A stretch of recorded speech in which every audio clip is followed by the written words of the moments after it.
German automaker Volkswagen is in bad financial shape, and that could affect some future product that we are very excited about here at Pickup Truck Plus SUV Talk. And I've got the full story for you over at pickuptruckplussuvtalk.com. But first, Tim has been very excited about this. We are coming up on 10 years of Pickup Truck Plus SUV Talk. And for that, he is doing a giveaway. So, yes, there is a Harley and Dream Truck giveaway right here. This Ford F-250 Super Duty and this Harley motorcycle. Very big giveaway here with all the proceeds going to help children's charities. But of course, uh, being that this is Tim's first giveaway, he is giving away three times the entries. So you can see the raffle entries here. But if you use promo code PUT3X as you are checking out, you will get three times your entries for whatever price that you enter at. Now, you can see here the winner will get this 2025 Harley Davidson Edition Ford F-250 Super Duty and the Harley Davidson Street Glide motorcycle. As we come down here, you can see the truck is a $91,000 MSRP, and the bike is even higher at $134,000 bike. So quite the combination there that you could win. Huge thanks to the partnership here and the fact that you can get three times your entry with that code PUT3X. We'll put the links and everything down in the video description. But we're here to talk about some news for this week's pickup truck weekly news recap. This is the first time you may be seeing me here, and you can, of course, watch this on our YouTube channel, listen on your favorite podcast player. Do my best to narrate what we're seeing on screen. But yes, I do have this story over at pickuptrucktalk.com. VW is not in the best financial situation right now. They have seen a major swing in their profits, their cash flow, and it could mean trouble for the startup brand Scout that Volkswagen has invested heavily in. So, what exactly is happening? I've got all that here in the story.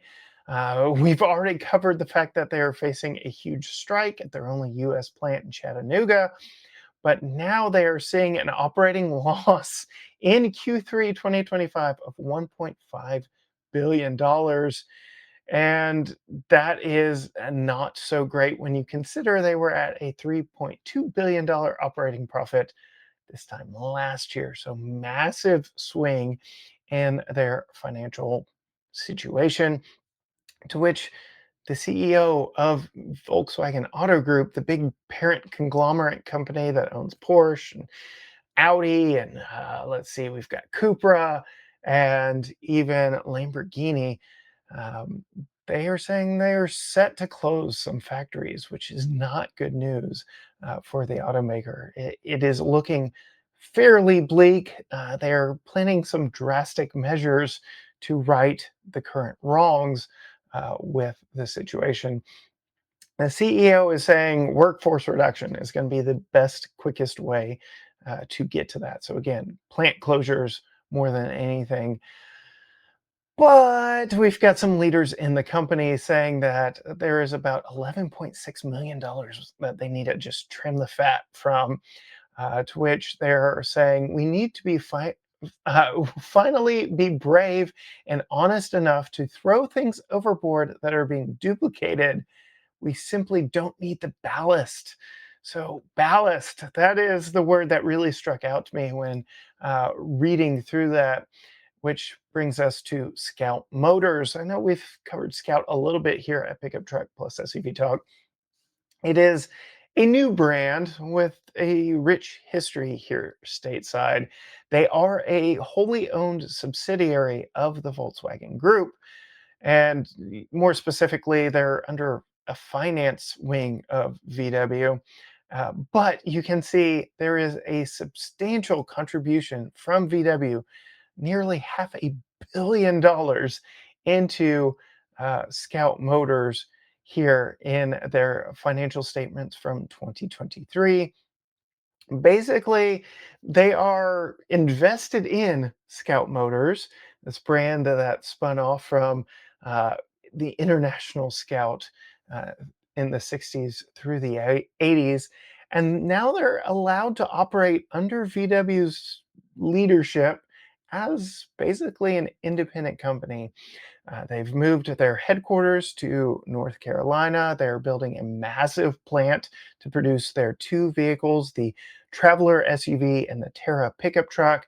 They're going to make those in Blythewood, South Carolina. So, very heavily invested in the East Coast of the US, and really uh, reinvigorating the love for this heritage brand even more so, digging in roots here stateside. So it is fully a US company with ownership from Volkswagen. And as you know, they're planning these two products here. You can see the Traveler SUV and the Terra pickup. I got to witness them for the first time for myself. These two models, specifically in the picture here, at the LA Auto Show. The brand is very, very, very interested in sinking their foothold into the US market.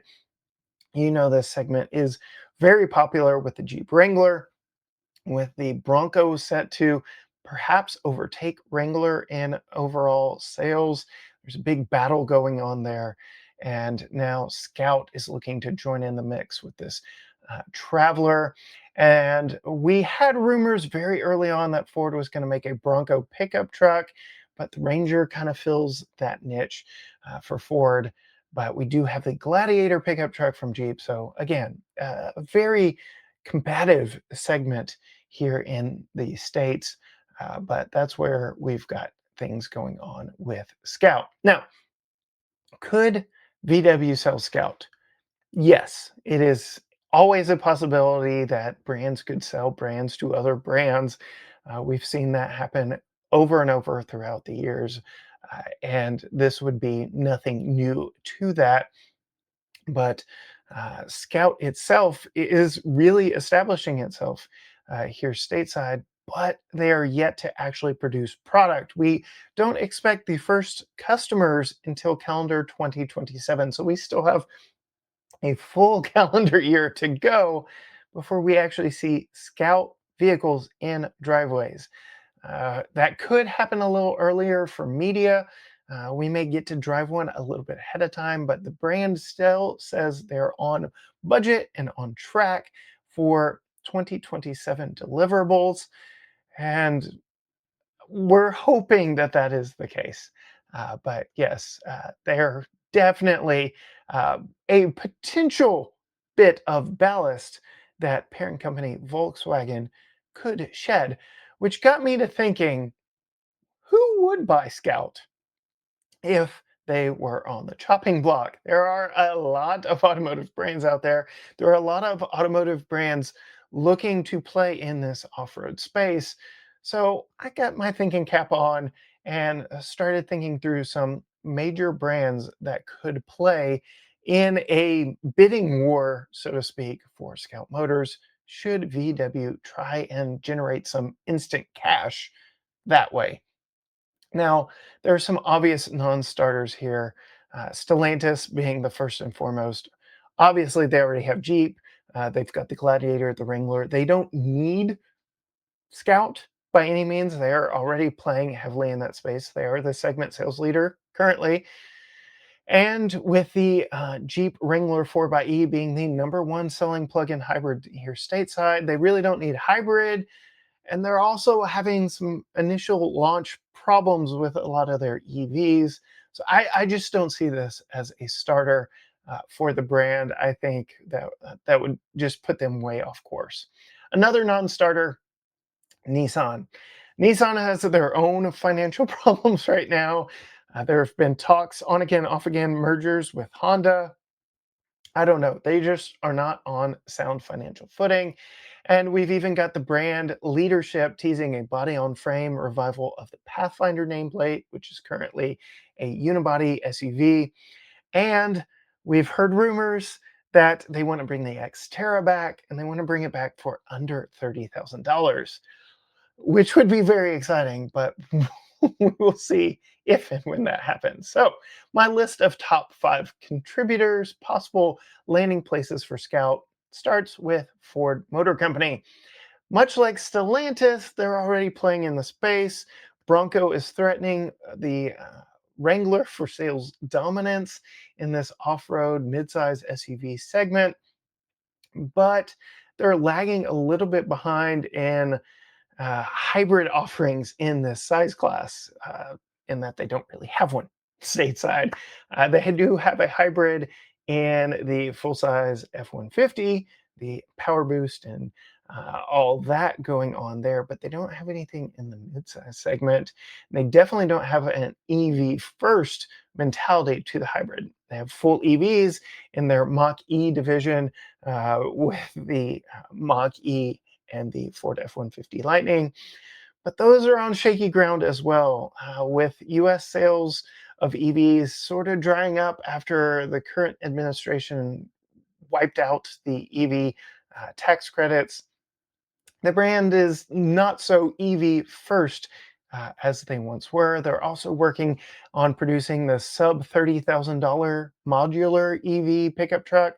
So I think the brand's really heavily invested elsewhere, probably not going to be looking at buying Scout. Next up, General Motors. I grew up loving GM. If you've read my bio, the Chevy Camaro is the entire reason I love the automotive industry. I love off roading vehicles. I have a great place to test here locally. Being from Texas, I love trucks. But the brand does not have a serious competitor to the Bronco, to the Wrangler. They don't even really have a serious competitor to the F 150 Raptor, Raptor R, or the RHO from Ram. They really aren't playing too heavily in the off road space. They do have the ZR2 line of trucks in the Colorado and Silverado, with the Bison variants of those being even more outrageous, but they still don't quite compete with the Raptor and the RHO and the potential return of the Ram 1500 TRX. And I have it on good authority from my sources within the industry that the brand has been so heavily focused on their Ultium platform, their EVs, that they just do not have the cash, the capital to venture off into the off road space. That being said, again, the EV market is drying up here stateside, and it isn't what it was during the last administration. So it'll be very interesting to see if General Motors decides, hey, here's a quick way for us to get back in the game with a quick purchase. It's almost turnkey, ready to go. It would be interesting. I just feel like the brand would rather focus on some of their heritage nameplates than just buying another brand. And we've already seen them consolidate brands. So I don't know. GM just seems a little less likely. Next up, Geely. Now, you may or may not know this brand. It is a Chinese company that owns a lot of brands that you actually do know. So think Volvo, think Lotus, Smart, and even the EV brand Polestar, which itself spun off from Volvo. We've been hearing for a long time how the Chinese market is going to overtake the US market when it comes to vehicles in general. They have a just very future focused vision of EVs. They are very strong in that market, and buying Scout would get them another foothold here stateside, and it's definitely not with it out of the realm of possibilities. But I just don't know their current product lineup: Volvo luxury, Polestar luxury, Lotus luxury. They don't really seem to be playing in the off-road space that much. This Scout seems like it would be a very big departure from what they already have established here. That could mean, yes, they're more likely to jump in, fill some white space in their market, or they could just ignore it entirely. Next up, Toyota, the world's largest auto manufacturer, definitely has the off-road chops. We've got the Land Cruiser nameplates, the Hilux nameplates, Tacoma, Forerunner. The list goes on and on. TRD Pro line comes to mind here. But the brand is focused here lately on launching a luxury super brand to compete with Rolls-Royce and Bentley. So again, I feel like this company has their eyes kind of set elsewhere. They've already made some financial commitments and they already have established off-road nameplates. I don't think buying another would be the best for them at this point in time, which brings me to my number one contender, Hyundai, the Hyundai Motor Group. Specifically, the Korean automaker has been on an absolute roll lately with win after win after win. It seems like everything they do and touch seems to work out for them. And the brand's CEO, Carlos Munoz, just claims to have overtaken Volkswagen as the number two global automaker. So buying Scout would just be another gut punch to VW from Hyundai Motor Group. The brand also seems to have a great corporate structure. I know from what I do and talking to brand leadership that yes, they share a lot of engineers and platforms and technology, but the brands themselves are left to kind of run themselves. This isn't the 1990s General Motors slap a different grill and logo on a Chevy and call it a Cadillac. These brands are really at a sales war with one another. The Hyundai Palisade is very much trying to upstage the Kia Telluride, and those two are definitely going at it. I was just at the LA Auto Show where Kia pulled the wraps off the new Telluride, and they surprised us all by not using the exact same powertrain technology that the Hyundai Palisade is using. And it is launching effectively one model year later, so you can see there's some sibling rivalry going on between the brands there. Genesis, Hyundai, and Kia are all very interested in off-road vehicles, with Hyundai launching the Crater XRT concept at the LA Auto Show. So the brand is diving headfirst into off-road adventure with their XRT and XRT Pro brands from Hyundai. Kia has got the X Pro variants of their SUVs, and even Genesis teased at New York this past spring an off road luxury vehicle from their luxury brand. So I think Hyundai has the cash, has the leadership, and has the corporate structure where it could, in theory, buy Scout Motors and let things keep rolling the way they've been rolling there with the brand. Let them work autonomously, work competitively against Hyundai, Genesis, Kia. They could even share some of the technology. We know Scout Motors has an EV first architecture, which Hyundai EVs are excellent in my opinion. And they're using a VW four-cylinder engine as a generator in their hybrid models, which 80 to 85% of customers have pre-orders on. We've got some very good small gas internal combustion engines from Hyundai that they could swap out. It makes a lot of sense. I think Hyundai could be the number one contender to take Scout off the hands of Volkswagen if VW found themselves in the dire need of some instantaneous cash. So, I mean, it could work. Makes a lot of sense in my brain, but I'm very interested to know what you think of that list of potential buyers for Scout Motors. This week's Truck News Recap is sponsored by my friends at Screen Pro Tech. They make the film that goes over top the infotainment screen and digital dash. This is a great product. It keeps the smudges off, keeps the scratches off, and it actually makes the screen for the infotainment screen more of a tacky feel. So on long road trips, like I just finished a long camping trip, it was easier for me to pull up my music, pull up my podcasts, and use the map.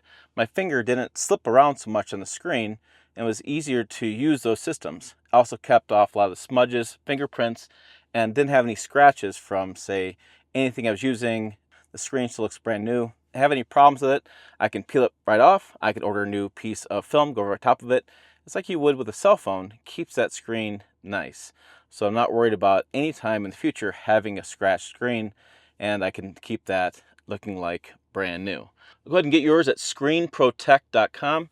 About 60 bucks for the infotainment screen and the cover. They have it for all makes and models. Get 15% off. Use discount code pickup15. They make this nice little cylinder. It's like a boutique kind of cylinder. It comes with all your screens in there, and then they have a application that with a little applicator and a really nice high quality cloth used to clean it, as well as after you apply it, and some spray to put it on. So easy to apply. I've had videos on the channel on how I've applied it, and it's held up on my truck and my wife's Ford Ranger. We've both been really happy with this product. So make sure you get yours. I really was looking for something for these trucks we buy that have these really big screens. Make sure I want it protected. This has been really good. All right, let's head back to more this week's truck news recap. We do have some other news on the website as well. You can see the top two stories, obviously, VW's current financial situation and Scout. But I'm very interested here. Again, GM brand faithful here. The new 2027 full-size pickup trucks from General Motors. We've got this AT4X has been spied out testing. Tim goes into what you could expect from the new line of full-size pickup trucks from General Motors. Ford is planning on updating their F-150 as well. 2027 does prove to be a very, very active year for full-size pickup trucks. You can see we do have some other products tested here on the site. Coming down to popular news stories, Tim did the truck news recap last week on F-150 pricing and dug into some very interesting news there. How many models actually saw a price decrease. So very interesting going on there. But absolutely go check out the website. If you aren't a member of the forum, go join the conversation on the forum over there. On the YouTube channel side of things, you can see Tim has done a story on oil, really getting down into the nitty and hopefully not too gritty underpinnings of the oil industry and what that is doing in the automotive space with engines. We're seeing lighter weight and lighter weight oils go into pickup trucks and SUVs. So he dives into that. He's got that Land Cruiser review up, and he has got some more coverage from SEMA, including this truck camper, this two-story truck camper, which, you know, I, being a millennial, really thought heavily in 2020 about, you know, just ditching it all and hitting the road. But we've got that going on over there.